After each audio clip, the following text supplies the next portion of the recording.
Ito ang radyo ng bagong henerasyon. Sumasahimpapawid sa pamamagitan ng internet at live streaming. Radyong pinagkakatiwalaan ng sambayanang Pilipino. Mula noon hanggang ngayon, maghahatid ng pinakasariwang mga balita sa loob at labas ng bansa. Tatalakayin ng mga isyu ng bayan. Magbibigay ng public service at makikipagkwentuhan sa mga sikat. Mula sa puso ng Metro Manila, sumasahimpapawid live ang DZGG, ang radyo ng bagong henerasyon. DZGG is a proud member of the Philippine Online Broadcasters Association. Mga masugid naming tagapakinig at taga-subaybay, matutunghayan at mapapakinggan natin ang programang pinamagatang Mga Lihim na Kalatas tuwing linggo ng gabi. Layunin ng Lihim na Kalatas ay makapagbahagi ng mga kwento ng buhay ng bawat tao at makapagbigay ng inspirasyon. Maaari kayong magbigay ng mga reaksyon, kuro-kuro o suwestyon. Tulungan natin ang mga nagbahagi ng kanilang mahalagang kwento o istorya na magkaroon ng katahimikan at masagot kahit papaano ang mga katanungan sa kanilang isipay gumugulo. Maaari tayong makatulong sa pamamagitan ng inyong boses at komento. At ito ay pangungunahan ng ating tagapagsalaysay na si Miss Tani Capiral. Atin siyang makakasama tuwing araw ng linggo sa ganap na 8:00 ng gabi. Subaybayan at pakinggan natin ang mga kwento ng buhay at sa inyo ng DZGG. Inyo ito, dito, kayo ang bida. Sa programang katulutan ng panaman, upang mga naggawan, pagpapakaso at mamamahal sa barangay. Ang programang barangay ay kailangan ng mga proyekto at pagpapabukas ng mga bagong programa sa barangay. Makikilala din dito mga opisyal na naglingkod at naghahangad magserbisyo sa barangay. Kaya, halina kayo, mga kabarangay, manood at kilatisin natin ang ating mga opisyal ng barangay. Samahan sina Rolly Bonion at Boyet Guillermo sa kanilang 1 oras na programa mula 11:00 ng umaga hanggang 12:00 ng tanghali, tuwing Lunes hanggang Biyernes. Barangay in Action! Narito na ang mga pinagpipintagang host ng programa. Balitang Pilipinas Worldwide! Programang siksik na balita, komentaryo at serbisyo publiko. Ang mga balita ay tatalakay ni Boyet Guillermo, magbibigay ng puro-puro at paglilinaw sa likod ng mga balita na nagmumula sa sikat na tao. Sa bahagi ng Balitang Pilipinas Worldwide, hindi mawawala ang serbisyo publiko para sa mga kababayan na nangangailangan ng tulong. Balitang Pilipinas Worldwide. Narito ang kapagating balita si Boyet Guillermo.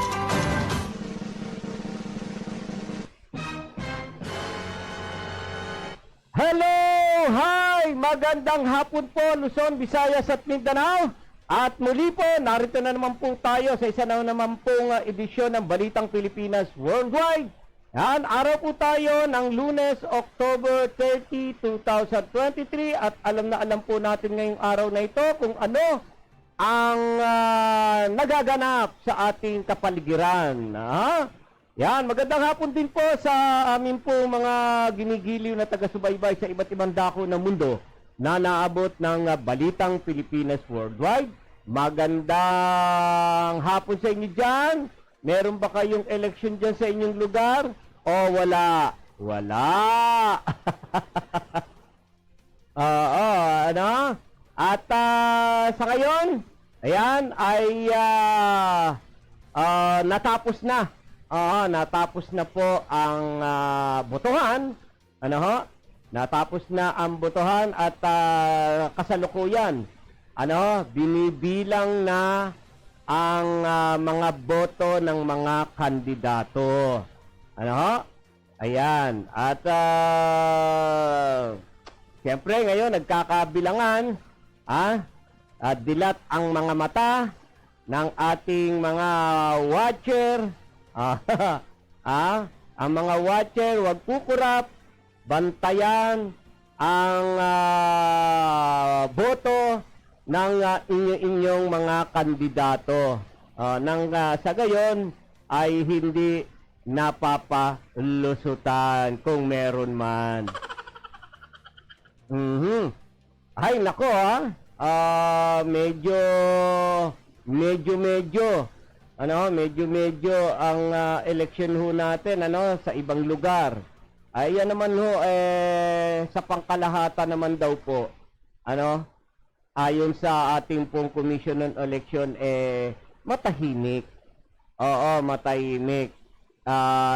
Mangilan-ngilan lang daw po yung mga lugar na nagkaroon ng problema sa eleksyon. Tulad po dyan sa parte po ng Palawan. Oo, sa Palawan po, abay, may sinunog May sinunog po dyan na eskwelahan. May sinunog na eskwelahan ho dyan. Kaya sa dako na yon ay nahinto muna, nahinto ang botohan. Ano po? At yung sa iba naman ho, meron pa rin hong napaulat na nakakalungkot naman hong talaga namang hong nakakalungkot ho talagang balitang biruin ho ninyo, magkapatid ho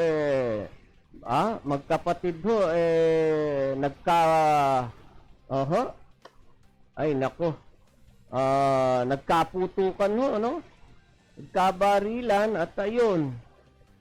Meron ho sa kabuuan ho meron ho tayong kung di tayo nagkakamali itong itong araw po na ito na bumoboto tayo, meron hong mga 3. 3 o 2 yata ho na nagbuwis ng buhay dahil ho sa abotohan natin na ito ngayon. Magkapatid. Biruin ho ninyo, magkapatid ho. Sila ho ay, bakit ba, iniisip natin, bakit ba nagkakaganon? Nang dahil lamang po sa posisyon, nang dahil lang ho sa kapangyarihan, abay, yung relasyon nyo bilang magkapatid, mawawasak lamang po nang dahil diyan. Ano ba? Igit bang mahalaga sa buhay natin yung tayo ay merong kapangyarihan o magkaroon ng posisyon sa ating barangay at kamag-anak po natin, mismo pa, magkapatid, binarel ang kanyang kapatid, tumatakbong kapitan. Naku, sa bagay dito rin naman ho sa Metro Manila, ganyan, pero hindi na ho umaabot. Hindi na ho umaabot sa ganon. Dyan ho, sa parte ho ng BARRMM, BR, sa Bangsamoro, Region Muslim Mindanao. Yan. Diyan ho talaga hong nagkaroon din po talaga ng problema. Pero nung sa Abra ho, na tayo po ay ginulat din ng mga balita na diyan ay may mga guro na umatras, kandidato, at meron din pong napatay ng mga kandidato, ay naging mapayapa naman ho. Yun ay dahil nga po na-control ho ng COMELEC ang diyan sa barangay na yan. Kundi, ano bang barangay yun? Barangay Sarupa o ano? Di ho natin makabisado, Ayan ho. Kaya nakakalungkot, nakakalungkot. Bakit ba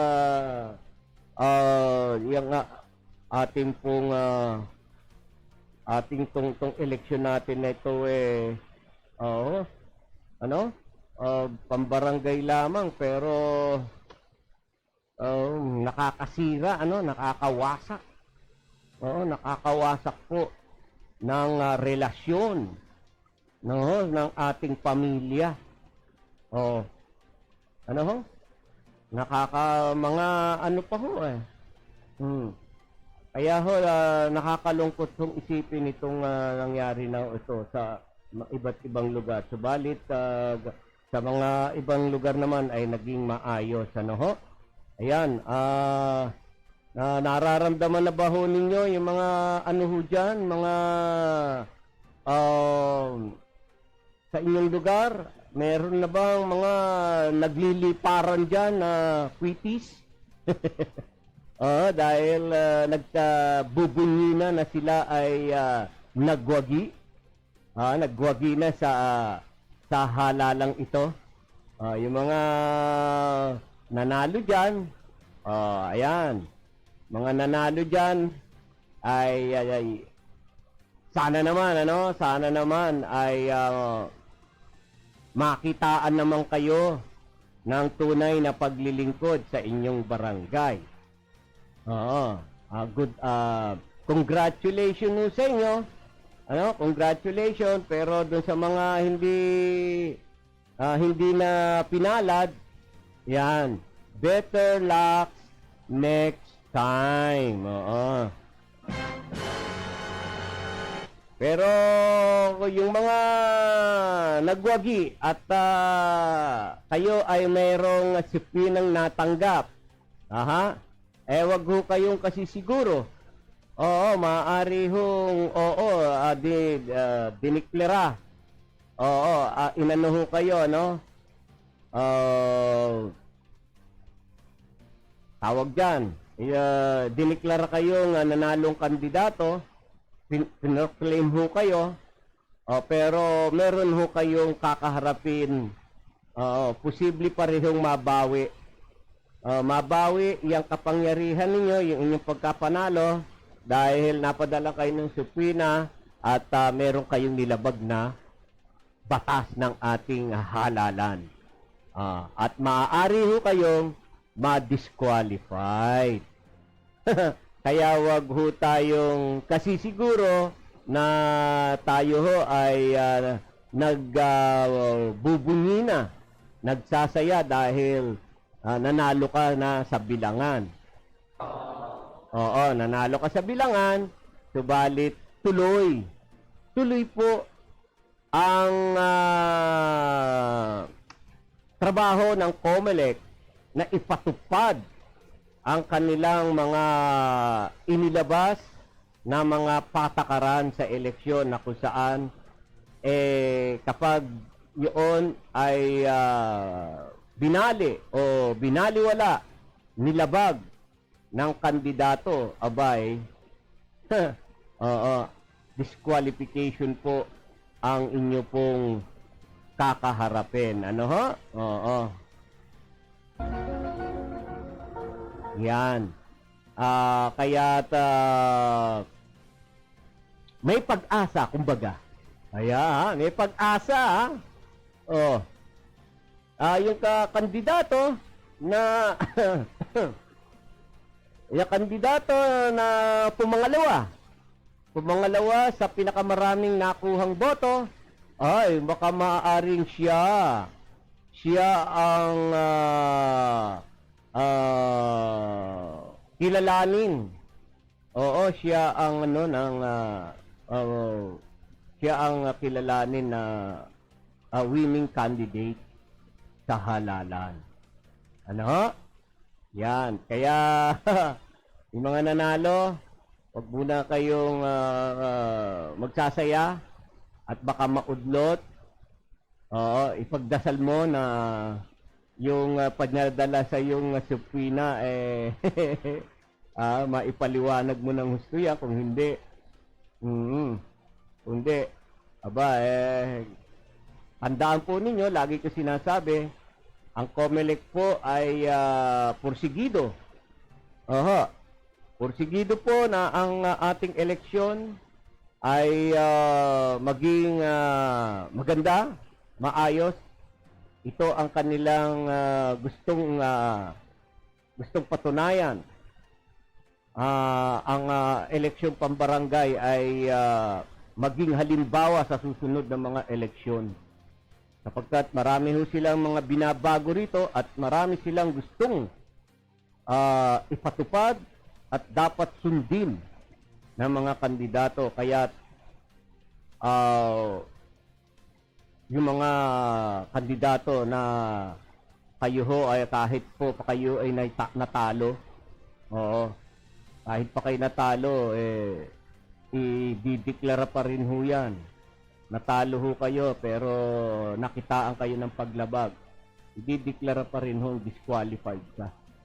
Oo, kasi kung siyempre nakatanggap ka ng mga boto, kung sakasakali ikaw ay naging pangalawa, naging pangalawa ka sa pinakamaraming botong natanggap o nakuha sa barangay captain. Yan ang magiging problema mo. So, yan. Congratulations sa mga walang kakaharaping problema ng mga barangay official na nahalal. Sana po ay makitaan namin kayo ng tama, mabuti na paglilingkod ho. Hindi ho yung kami ho ang maglilingkod ho sa inyo. Maglingkod ng tapat, hindi yung kayo ay paglingkuran. Ang pinasok po ninyo ay isang public service. Public service po yan. Dapat yan po ang ating pong itanim sa ating mga pag-iisip. Hindi ho kapangyarihan. Andun na nga po yung kapangyarihan, pero sana po ay ang inyong kapangyarihan ay gamitin po ninyo sa tama. Sa pagtupad ng inyong tungkulin. Sa pagtupad po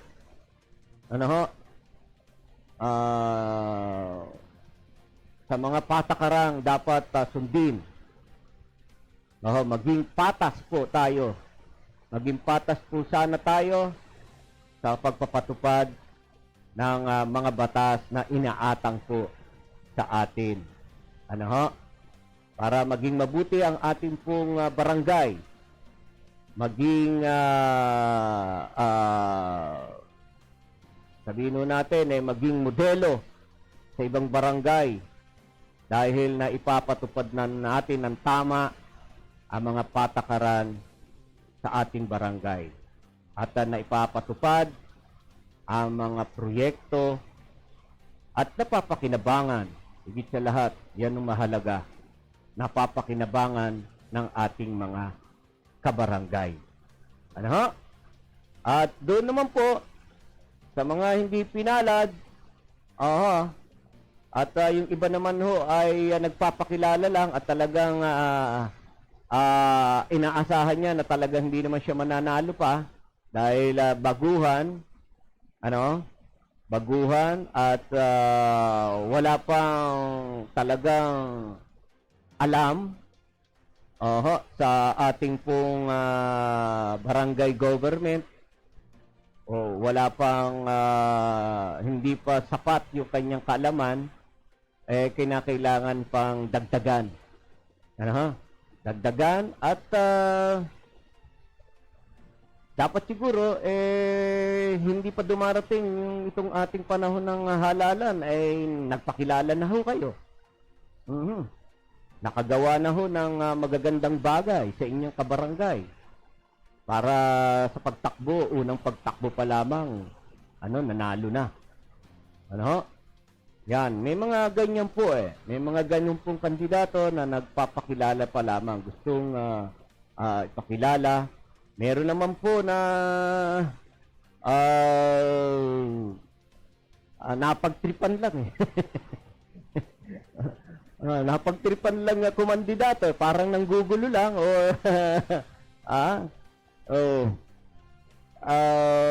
yun. naghahain ng kanya certificate of candidacy, hindi naman talaga layunin niya maglingkod. Ano? Nagkakantsawan lang ng barkada, ayun, nag-file na ng COC. Kaya hindi talaga maglilingkod, ano? Hindi maglilingkod. Ngayon po, eto, sa ngayon, nagkakabilangan pa lamang naman, ano, yung ibang mga barangay, hindi pa ho tapos ang bilangan. Siyempre, medyo marami-rami rin hong bibilangin yan at manual ho tayo. Isa-isa hong babasahin yung mga boto at sinusuri ho yan. Bago ho tayo mag-umpisa, masyado hong sinusuri ng ating po mga electoral board member or electoral board inspector. Ay kaya doon tumatagal. Diyan tumatagal. At sa ngayon meron na ho diyang na kinakabahan. Kinakabahan, nag-aalala. Yung iba masaya. Masaya. At yung iba naman ay baka nagkakaroon na ng dayaan. Nagkakadayaan na. Kaya nga dapat handa kayo pag ganyang manual at aabuti ng gabi ang bilangan, meron na kayong nakahanda dyan. Nakahanda na ang mga proteksyon. Proteksyon sa pagbasa ng inyong boto. Walang kukurap. Walang kukurap. Yung tally sheet na pinapaskil ho sa blackboard ng silid-aralan na kung saan nagkakabilangan at doon tinatantos. Tinatantosan ng guhit, ng score, ang pangalan ng botante. Baka madoble. Baka madoble. Titingnan nyo ang daliri ng nagtatantos. Baka doble ang ballpen. Imbis na isang guhit lang, dalawa ang guhit. Talagang malilikot ang ating mga isip, Pagdating talaga sa sinasabi nating alistuhan, siguraduhan.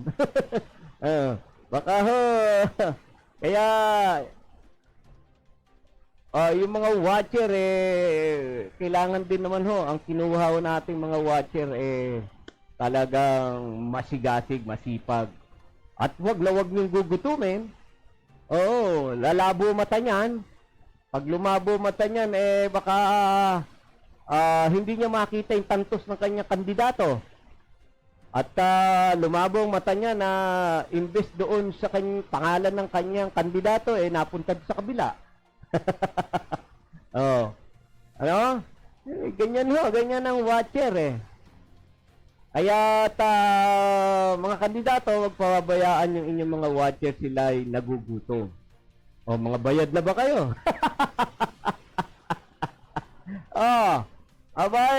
Mga watcher, kailangan kayo ay bayad na bago ang lahat. Pag natalo kandidato mo, baka hindi ka nabayaran. Oy! Speaking of bayaran, talaga umusok pa rin, umalingaw-ngaw pa rin ang mga vote buying, Umalingaw-ngaw pa rin. Umaabot ng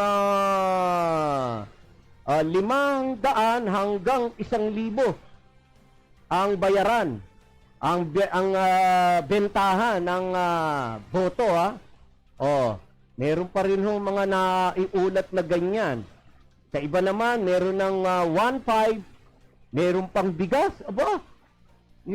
Isipin mo, may bigas pa, isang kaban daw bigas. At may 1.5 pa. Swerte naman ng mga sa lugar na yan. At bakit ganun kalaki? Siguro laki ng pondo ng barangay. Ano?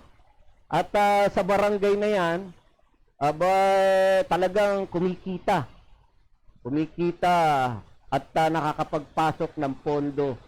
Nakakaipon ng pondo ang barangay. Kaya at ganun na lamang yung pamimigay, pamamahagi ng pagbili ng boto. 1,500 sa kada tao. May bigas pa. Nako!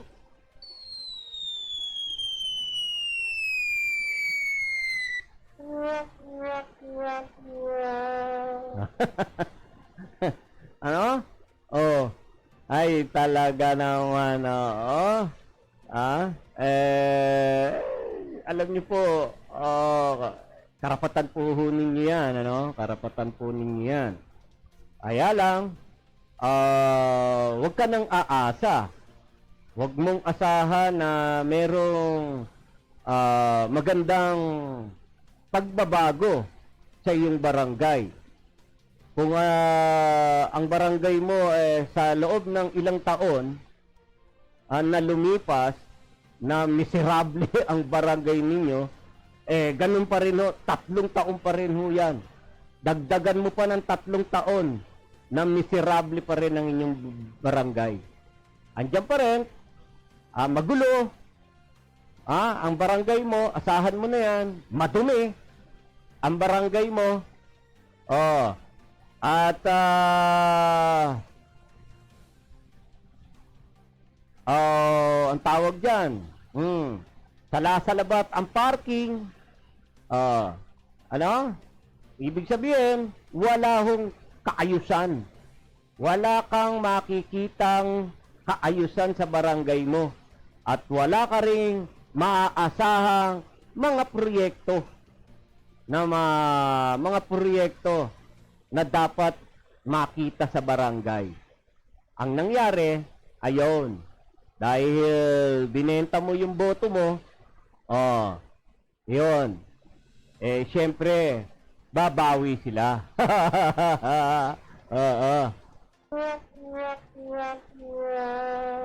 Babawi yan. Hindi ka naman makakapagreklamo. Diba?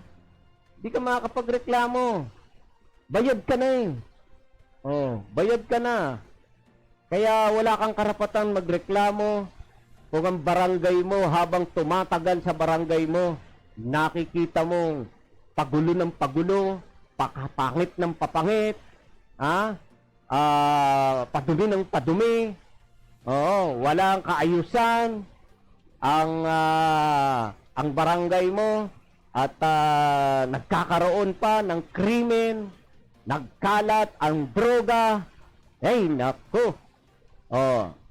Yan, wala kang karapatan na magreklamo kapag ganyan nakikita mo na walang pagbabago sa iyong barangay.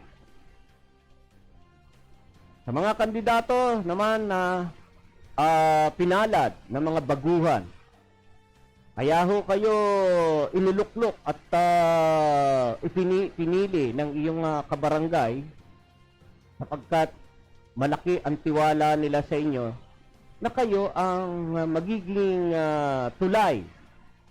Kayo ang magiging panimula ng pagbabago sa inyong barangay. Kasihan nawa kayo ng ating Panginoon na sa inyong mga magagandang layunin sa barangay ay mangyari. At nawa din ang dalangin din ho namin sa mga bagong nanalo ay wag nawa kayong makain ng bulok na sistema. Wag kayong matangay ng bulok na sistema sa politika. Dahil meron kang malinis na hangarin sa iyong paglilingkod sa barangay.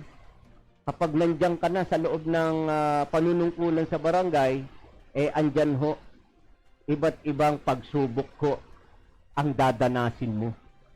Nawa, ang pagsubok na yan ay malagpasan mo. Iba't ibang pagsubok po yan. Material, pinansyal, physical, yan. Iba't iba ho ang pagsubok na daraan sa iyan sapagkat isa ka ng opisyal. Opisyal ka na ng barangay. Lalo na't ikaw ay isang barangay captain. Matulad ng sinasabi ho natin, may natutuwa at may nagagalit. Makagawa ka man ng kabutihan, merong hindi natutuwa. Makagawa ka man ng kasamaan, marami pang galit sa iyo. Kumbaga parang wala kang masusuungan. Subalit, kapag nanindigan ka sa katotohanan, sa tama, ipagpatuloy mo lang yan, hindi ka pababayaan ng Diyos. Manindigan ka sa tama para maghari, manatili ang kabutihan at ang katotohanan. Sapagkat kung tayo ay magpapatangay sa sayaw, sa alon, ay tayo po ay lumalabag. Tayo po ay lumalabag sa kalooban ng ating Panginoon, higit sa lahat. Nilalabag po natin ang ating mga batas. Kaya, tuloy lang ho. Tuloy lang ho ang paggawa ng kabutihan. Manindigan po tayo sa tama. At wag ho tayong mangamba. Talagang ganyan dahil dapat bago mo pinasok ang buhay politika, yung mga bagay na yan na sinasabi natin ay dapat alam mo. Dapat bago tayo pumasok sa isang bagay, inaalam natin ang mga consequence, ang mga disadvantage sa ating pagiging opisyal ng barangay.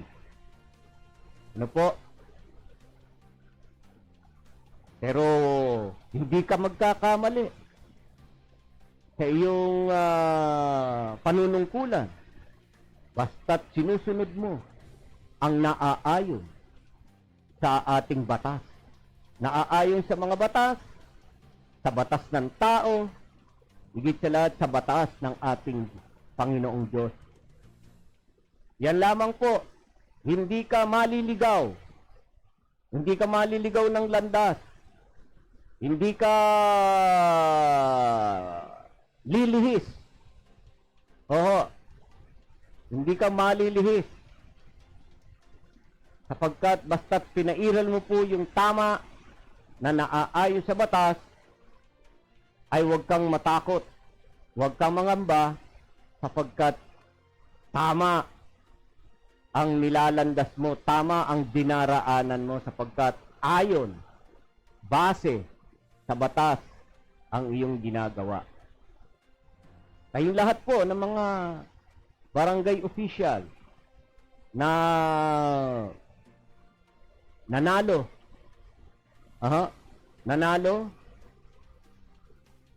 sana po ay baguhin na po natin ang mga nakaugalian iwagsi na po natin ang paggamit ng hindi tama sa ating kapangyarihang ipinahiram lamang po sa atin ng ating mga kabarangay. Bakit po natin sinabing pahiram? Kaya nga po, ang kapangyarihan ng isang barangay official, kaya nga ho ay may limitasyon. Ano ho, nililimitahan ho yan sapagkat hinihiram lang ho natin yan. Pahiram lang po sa atin yan na kung saan ay dapat naman pong ipahiram din sa susunod na maglilingkod sa ating barangay. Kaya sa pahiram na ho na yan na kapangyarihan sa atin, sana magamit po natin sa tama. Huwag po natin gamitin na sa ating pansariling interes. Tayo po ay isang public servant na ho. At sa iyong panunungkulan, ikaw ay susumpa sa harapan ng Diyos na ikaw ay maglilingkod ng tapat. Kaya, kung hindi mo magagawa po yan, na makapaglingkod ng tapat, at sa kabila niyan, ikaw ay nanumpa sa harapan ng Diyos, nagkakasala ka, kapatid. Nagkakasala ka, kapitan. Nagkakasala ka, kagawad, SK chairman. Nagkakasala tayong lahat. Kapag ganyan ang ating ginagawa. At siyempre, sa bawat pagkakasala ay may kaakibat na parusa. May parusa ho tayo na mula sa ating pamalaan, batay sa ating ginawa, sa ilalim ng mga batas, at hindi lang po yun, yung iyong panunumpa na ginawa, mayroon ding kaakibat na parusa mula naman po sa ating Panginoon. Yun! Ang parusang hong yun, ay hindi natin maiiwasan. At ang parusang yun, hindi natin alam kung gaano kabigat. Walang nakakaalam. Samantalang ang parusang itinatakda ng ating gobyerno sa isang tao, alam natin kung gaano kabigat. Di po ba? Pag tayo'y nagkasala, lumabag sa batas, may kaakibat na kung ilang taon mong bubunuin ang ipinataw na parusa sa iyo base sa iyong nagawang pagkakasala. Di po ba? Kaya mga minamahal naming mga barangay official, yan po ang amin pong dalangin sa inyo.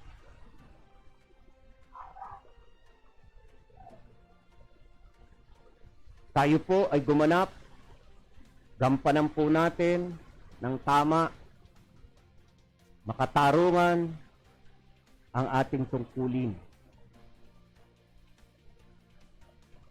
At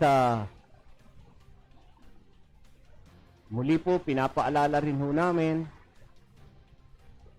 bilang kayo po ay isa ng public servant, hindi naman ho 100% ang hinihingi namin sa inyo para kami ay inyo pong paglingkuran. Alam po namin at naunawaan po ng inyong mga kabarangay, 50% ang maiukol niyo po sa kanila para sa iyong paglilingkod. At alam namin na ikaw ay may pamilya rin nauunawaan ng iyong mga kabarangay na kinakailangan mo ring ilaan ang 50% mo na panahon at oras sa iyong pamilya.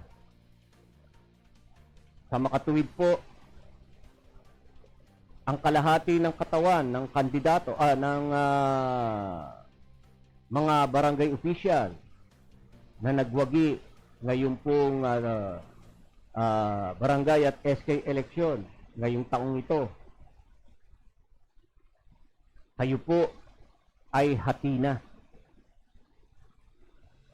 Ang kalahati ng inyong panahon, ang inyong buhay ay para sa barangay at ang kalahati ay para sa pamilya. Kung puro pamilya, hindi ho maaari sapagkat kayo po ay tumatanggap ng honorarya na kung saan yung honoraryang yan, yung pera na yan ay nagmula po sa kaba ng ating bayan. Kung bakit nagkaroon ng kwarta ang ating bayan, ang ating pamahalaan, ayan ay nagmula naman po sa ating mga taong pinaglilingkuran. Sa taong bayan, sa kanila nagmumula ang inyong tinatanggap na honorarya. Hindi nga po sinasabi na sweldo dahil maliit. Pero hindi tayo nagkakamali, hindi na ho maliit yung halagang, sabihin natin, nasa 15,000 na siguro. Hindi po tayo nagkakamali, estimated ko lang po yan, 15,000 ang isang barangay captain. Ano ho? Dahil nung tayo ho, nung ako po ay naging barangay official din po, nasa 7,000 na ako noon. At barangay secretary ho ang inyong lingkod. Dahil hindi ko masikmura ang pamamalakad sa aming barangay, ang inyong pong lingkod ay nagbitiw. Ayoko pong makahalo o mapasama sa mga maling gawain ng aming barangay chairman. Ano ho? Kaya ang inyong lingkod ay nagbitiw. Hindi na ho ako pumasok. Ano ho? Hindi na ako bumalik sa politika. Doon ko napagtanto. Talaga hong masasabi natin marumi ang politika. Sisira. Sumisira.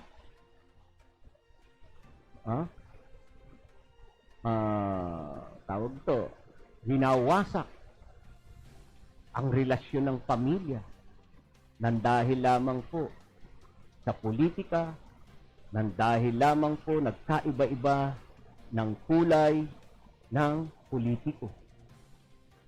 Verde sa kabila, pula sa kabila,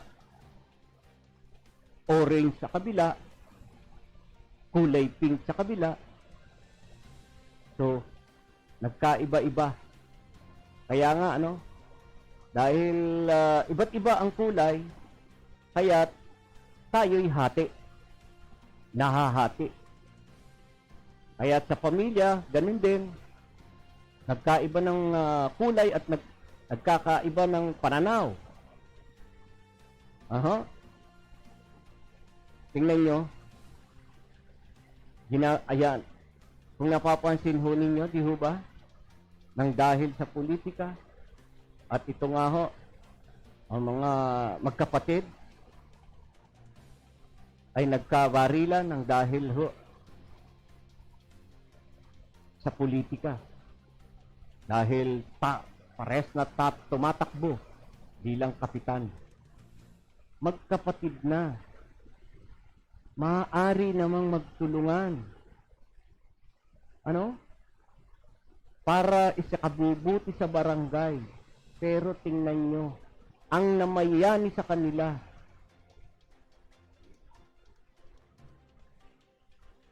ang naghari sa kanila,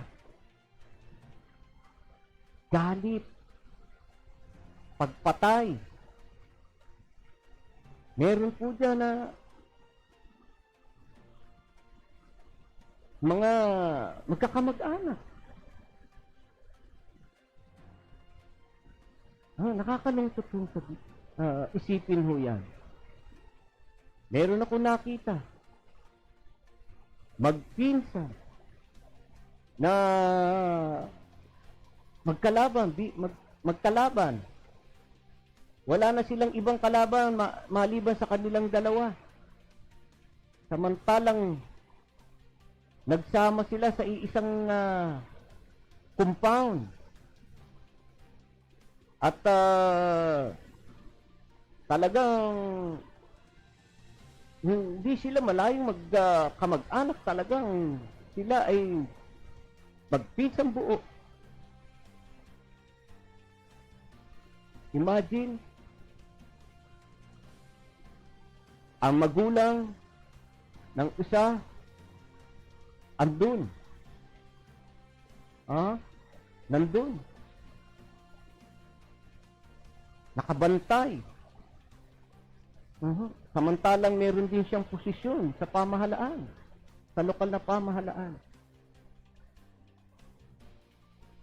Samantalang ang katunggali, ang katunggali ay kamag-anak. Nagkakaisipan pa sila nang sila ay baka magkadayaan. Tingnan nyo. Hindi ba napapansin na ganyan na tayo winawasak ang relasyon ng pamilya ng politika sa ating bayan. Tingnan nyo po, barangay election pa lamang po yan. Ang magkakalaban, magkakamag-anak, magkakapatid, na imbes na sila ay magkaisa, kung talagang panunungkulan at paglilingkod ang kanilang layunin, bakit hindi nila pagsamahin, pag-isahin ang kanilang mga kakayahan para maging matatag, maging maganda ang pagpapatakbo sa barangay. Pero hindi yun ang nangyayari. No? Hindi ho, ganun ang nangyayari.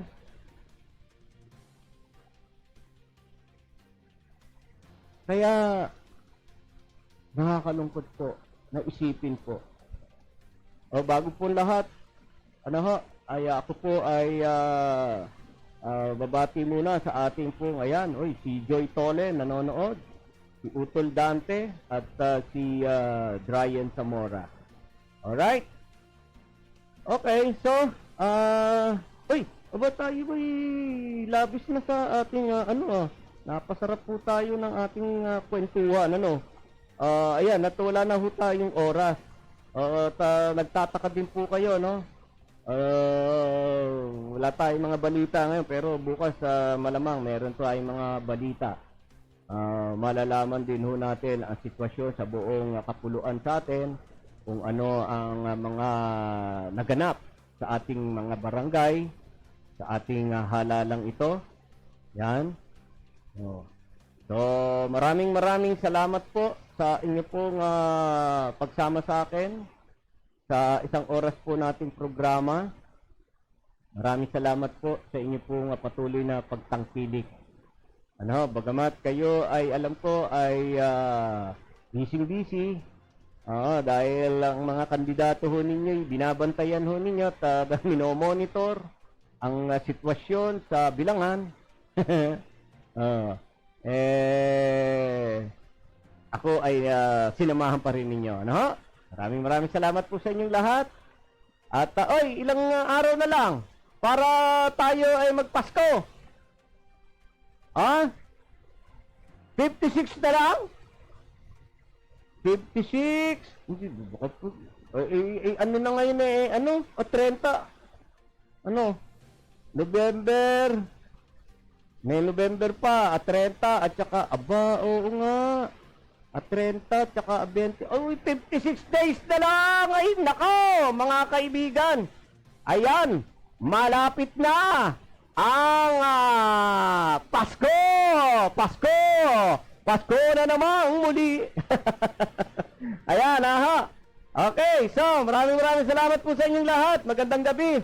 At ako po ay nagpapasalamat din sa ating pong Panginoong Diyos sa kanya pong patuloy na pagsubaybay sa DCWG Broadcasting Studio sa lahat po ng programa dito. Lord, thank you very much po sa inyo pong ginagawang patnubay sa himpilang ito. Higit sa lahat po, Lord God, salamat po sa inyo pong tiwala na ipinagtalo po sa inyong lingkod para po ako makapaglingkod sa sambayan ng Pilipino sa pamamagitan ng paghahatid po ng mga sariwang balita, impormasyon at serbisyo. Maraming salamat, Lord! Thank you very much. Yan. Sa ngalan po ng aming News Director, June Hariol, sa technical side, G. Laureño at John Paul Destura. Ako naman po si Boyd Guillermo, pansamantalang nagpapaalam at nag-aanyaya. Bukas po muli sa ganap na alas 11 hanggang alas 12. Barangay in Action. Sa ganitong oras, alas 5 hanggang alas 6.